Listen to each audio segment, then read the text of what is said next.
I hate your work. Yeah, I hate your work.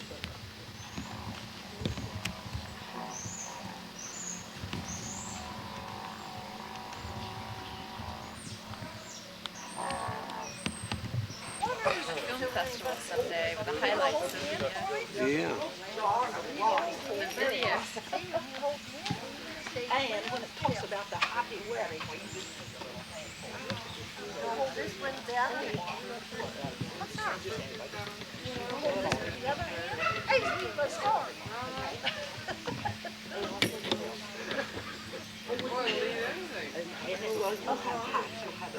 Hang on to the end down there.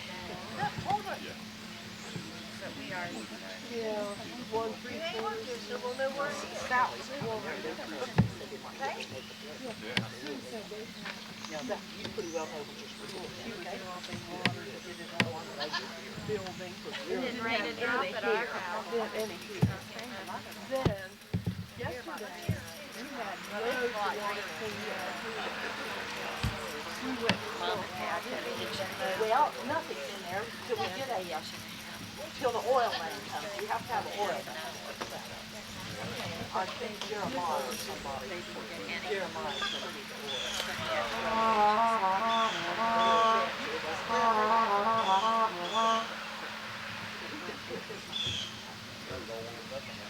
Give me a little piece of bread here. Give me some bread.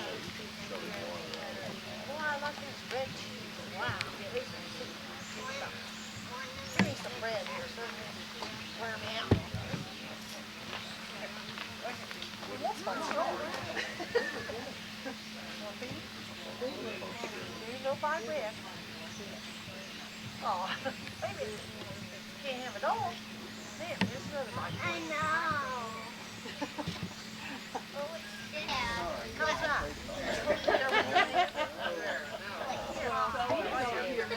Hey, Sarah. Hey, Sarah. Sarah.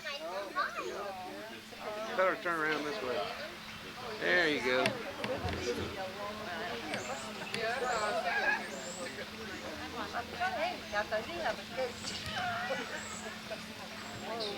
How are you, Kyle?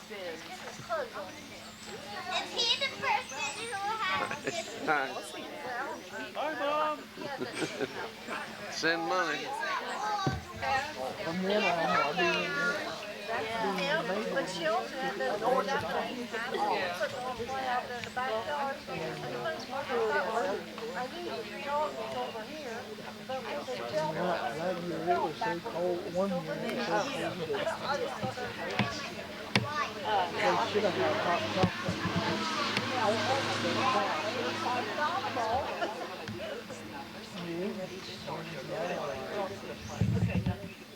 They said that people in the park they said there wasn't too much in the final. that doesn't never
have to keep going, keep it going.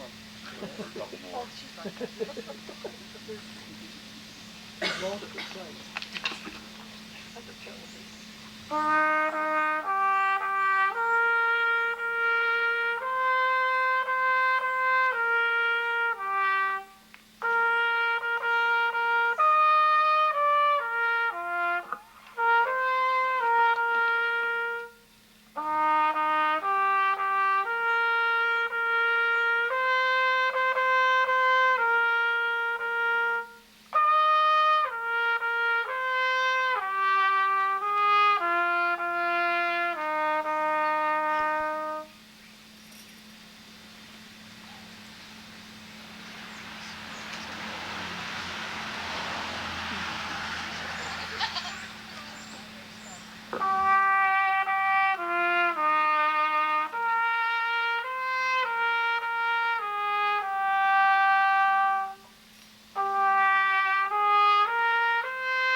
Needless to say, we're glad you're all here.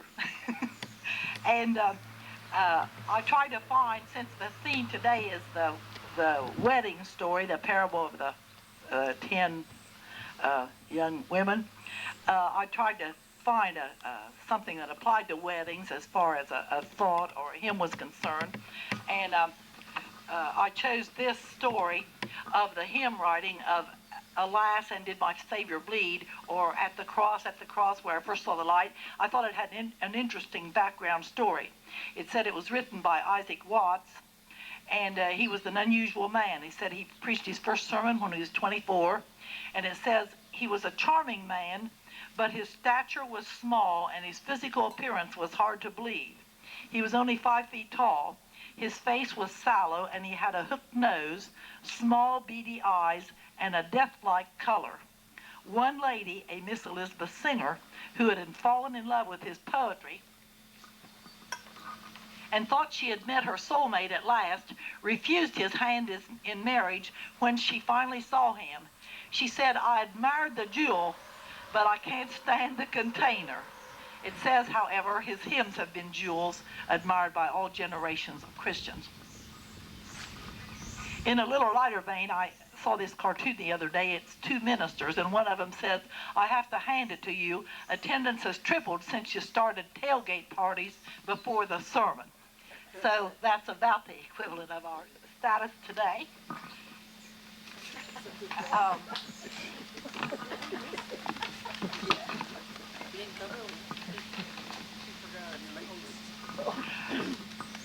First of all, announcements, and most of you, a lot of you were present a couple weeks ago when we had our fish fry, and so you might be interested in the outcome of that. We took in that day $821.30, and our profits that day were $558, which is pretty good, we thought.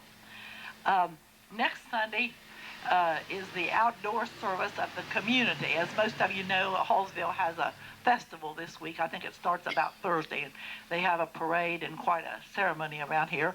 And Saturday's the parade, and the band plays, and this kind of thing. And then Sunday morning, they have services back there at the youth center. So we will not be having a regular service next Sunday in our church. So what you learn today will have to do you for a couple of weeks. And it is on the Bible story, which I'll read in a little while, with this background information on marriage customs. It says marriage customs were both alike and different from ours in Old Testament times. Mosaic law sanctioned polygamy among the Hebrew people, but as you can imagine, this was not without its problems. It's easy to envision the trouble between rival wives in one household, as in the case of Leah and Rachel in the 30th chapter of Genesis. The cost of many wives was also mentioned as another significant problem. And for whatever reason, men like Adam, Noah, Isaac, Joseph, Moses, Jonah, and Job each had one wife only. I just used that as it was written, but I thought afterwards, really, in Adam's case, he didn't have much choice. He didn't have very many options there. Because weddings, or rather marriages, could be terminated by the spoken word of a husband, leaving a wife with only the belongings she had on her own person, rings, necklaces, bracelets, coins, and headgear were valued as a part of the wedding costume and became a financial resource of the bride in event of future need. Parents of the groom selected the bride. This would be quite a switch. When Isaac and Rebekah were married, they had never seen each other before. Since the bride left her people to become a part of her husband's household, they felt it especially important that the husband's family be the one to select. Husbands often paid a dowry, since by taking a bride from her family, they were taking away a family laborer. Sheep tending, for example, was a chore often done by unmarried girls of the family. Leah and Rachel complained that they did not receive the dowry that was paid for them. Of their stingy father, Laban, they said, "He hath sold us and hath quite devoured the price that he paid for us." In this setting of biblical customs, why today we're going to do the story of the five wise and the 5 foolish virgins, as recorded in Matthew 25, 1 to 13. And as you might see, why in our case, the 5 foolish virgins are also going to be the 5 wise ones.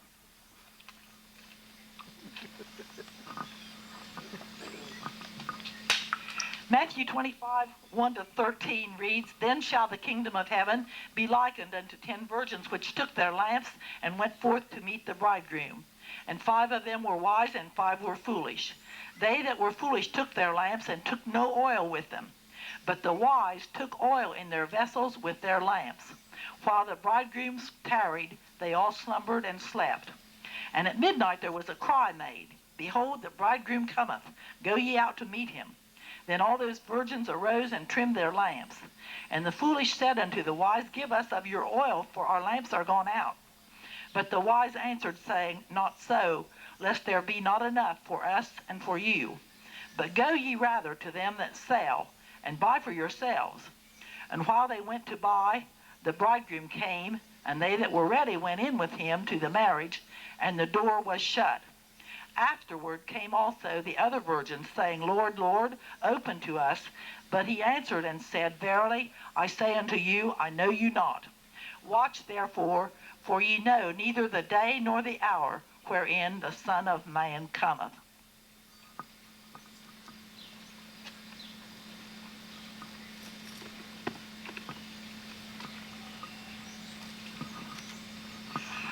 An important part of any wedding are the presents. And so everybody gets a present today. Would you like to pass these around, and everybody can have one? Everybody here.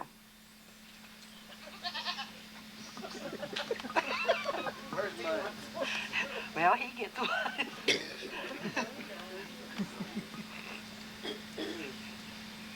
Yeah, that's it. Pass them around, and everybody can just take one. I think that's the best way to do it. Katie, what are you doing? Yeah, just go around and let everybody take one. Everybody.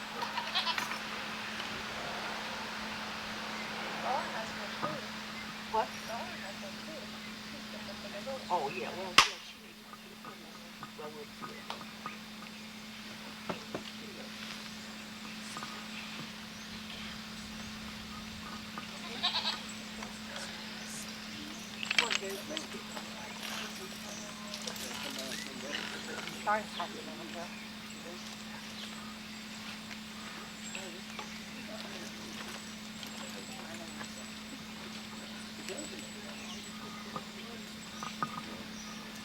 You make those, Mary. No, the VA craft department made them. Your cat, What? your cat the model? Well, no, no. They never saw him.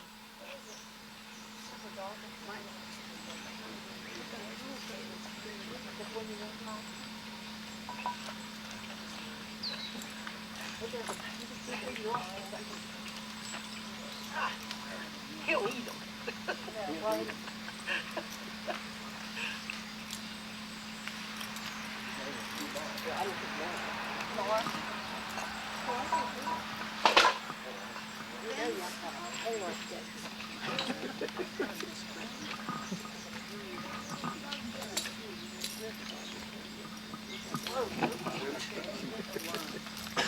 Okay, I think we're ready now. Oh, I did forget the offering. Marg, you want to take the offering? I guess we wouldn't have to. We could just leave it here. Why don't we just leave it here, and anybody's got any that wants to put in, they can just put it in. Yeah, it's in there. I saw it. Any spare money I saw, I threw it in the basket. Okay, I think our cast here is ready. So, there were these girls invited to a wedding, okay? Excited, they're together in this room. All things are ready. Well, not quite everything. For guess who's late, would you believe? The groom. And Carrie just came up to whisper a little while ago, and she says, well, how can you get married if you don't have any groom? And that is a very basic question in this biblical picture. They fixed their hair and checked their makeup, and scent of costly perfumes filled the air. They checked by door and window, but alas, they did not see him anywhere. The bridegroom was quite late, the girls quite sleepy, so they used the time to take a little nap. Oh yeah, come on over here, bride. Come on, you too. We're going back to you. I thought we were all in place here. Yeah. The clock struck 12. Awake, he's coming. And the entire countryside could hear them clap. Alas, of all these girls, 5 were quite foolish. They had no oil. You want to go over there and get your lamps? They had no oil. Their lamps would give no light. Their pretty clothes, their hair, their makeup could not be seen in the dark night. They had all day. They could have made it into the marketplace where oil was sold. It was their own fault that their lamps were darkened. They should have checked their oil supply, we're told. Scene 2 shifts to the busy market. Goat herders gathered there to buy and sell. A beggar sat with a tin cup, wadding dollars, but he said he was not doing very well. A baker in the streets was selling cookies. An orchard man picked olives from a tree. And it's probably the first orchard man in history that could get an olive from a maple. But he did it. A roadside merchant offered fruit and veggies. Few bought today. They did not like the fee. One man was selling oil for wedding candles when 5 young girls came to his place that day. Please, sir, we're going to a wedding. It's almost time. Do not delay. They left. Well, they got to get their oil lamp there.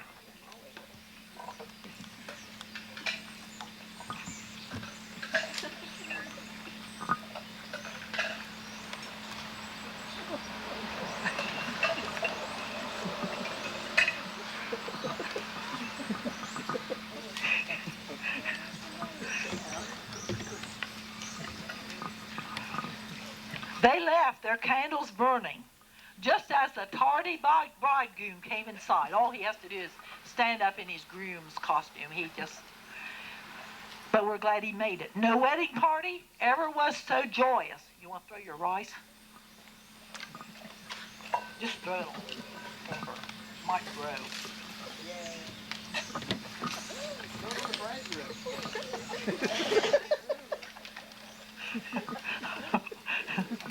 No wedding party ever was so joyous as theirs this happy night. But on their way they heard a wailing of 5 sad girls. We slept all day. The oil man closed his place. Please help us. Lend us your oil so we can find our way. One called back, no, the party's starting. We may not have enough for us and you. You knew ahead of time the groom was coming. Buy for yourselves, that's what we had to do. The groom himself then spoke to all assembled. Hear ye, hear ye. His voice was loud and clear. The time I'll come again is my own secret. But if you're ready, there's no cause to fear. The Boy Scouts, it is true, aren't yet invented. So their motto, be prepared, has not been heard. But its meaning, keep your lamps lit and be ready, is the lesson of this story you've just heard. And this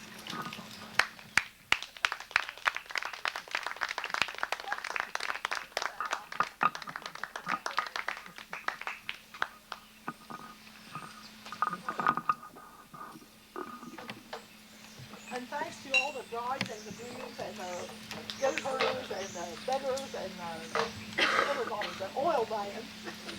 Oh, thank you.